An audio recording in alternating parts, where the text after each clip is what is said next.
macroeconomics, explain their importance and limitation, and also differentiate between micro and macroeconomics.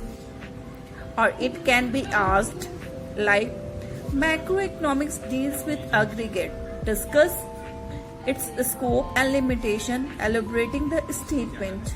Or explain the meaning of macroeconomics, discuss its importance and limitation in managing the economy. Distinguish between microeconomics and macroeconomics. Explain the importance and limitation of macroeconomics. Macroeconomics deal with function of economy as whole. Discuss this statement. Distinguish between microeconomics and macroeconomics. Discuss the importance and limitation of macroeconomics. Distinguish between microeconomics and macroeconomics. Also explain the importance and limitation of macroeconomics.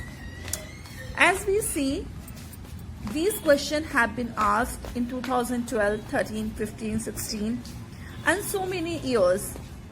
And this question can be repeated in all upcoming years because this is the most important question.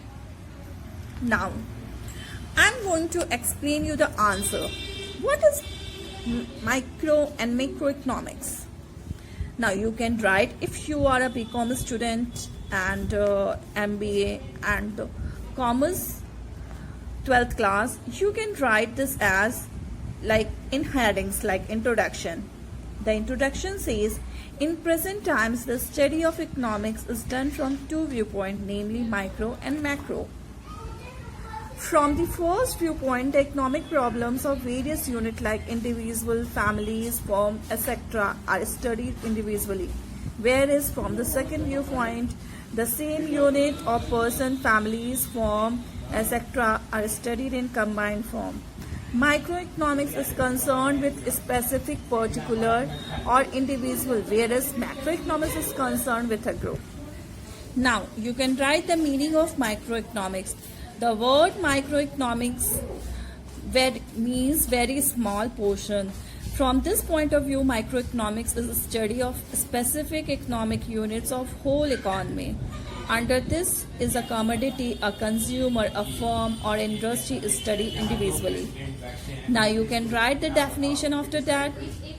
In the word of building, in microeconomics, particular firm, particular families, individual prices, wages, incomes, particular industry, specific commodities are studied.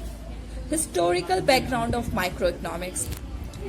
As we know, the father of economics, Adam Smith, is called the father of microeconomics, but his development was done by Professor Marshall and his companions. Now, you can write the importance, uses or merits of microeconomics. First, correct knowledge of nature and individual units. It makes analytical study of individual units, which helps in understanding the nature of economics, helpful in determination of economic policies. It provides significant contribution in determination of individual economic policies, helpful in solving economic problems, providing solution to economic problems of individual unit, and studying their economic nature.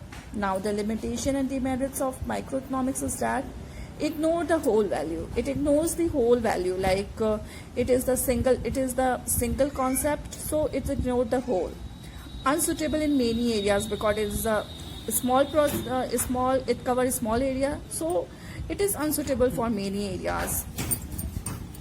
Now, it is unrealistic assumption because it is based on a single assumption, so it cannot be odd realistic. It can be unrealistic. Now we can read the macroeconomics. The macroeconomics means big. Thus, in macroeconomics, either the whole economy is a study or those big units which are related to economy as whole. In words of Professor Building, macroeconomics deal with not individual quantities as such, but with aggregate of these quantities, not with individual income, but with the national income, not with individual output, but with the national output. Thus, macroeconomics studies the various groups related to the whole economic, like national saving, national income, national consumption, total employment and total production, etc. The historical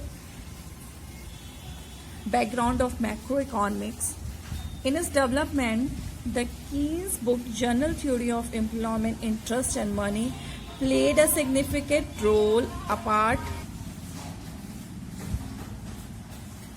from Keynes. Economics like Wallace, Wickler, Boone, Fisher also contributed significant importance and uses of merits of macroeconomics. Importance in planning. Importance in spatial area, helpful in misunderstanding, paradox, helpful in monetary policies.